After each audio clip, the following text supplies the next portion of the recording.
I go to this place every summer and they play bingo. And there's an expression that they say, like, do you want to keep it the same or do you want to rattle the sack?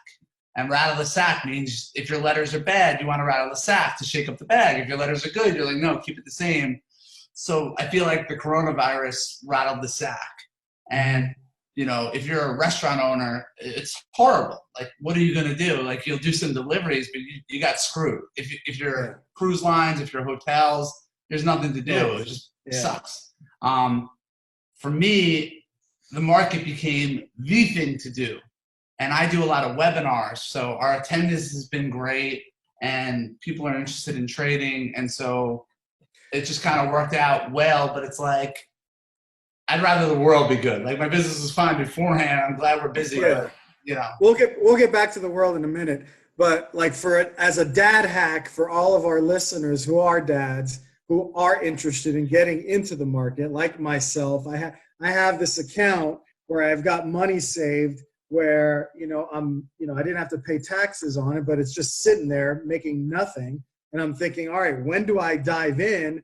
It seems like a good time, but then I talk to some people and say, look, you haven't even seen the worst of it yet.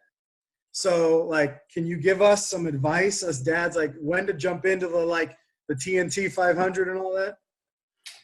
So that was a joke. So I do individual trading, and my commitment every night is literally not trying to think about what's going to happen. And if I did try to act on what I thought every day, I would have been short and getting destroyed for the last 2 weeks because no one does it. I didn't see us going as high as we have, as fast as we have. So I trade a lot of options, which are low risk,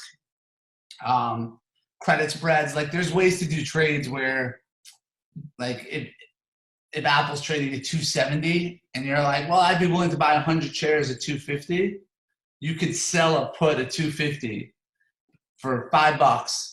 And what that means is, if in 3 weeks, say, it doesn't go below 250, you make $500. If it does go below, you own Apple at 250.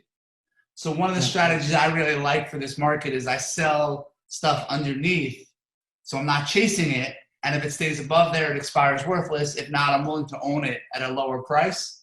If that makes sense. Yeah, totally. So it's almost like a win-win. It's a win-win, but if the market comes back too hard, then you're getting hit hard without. Yeah.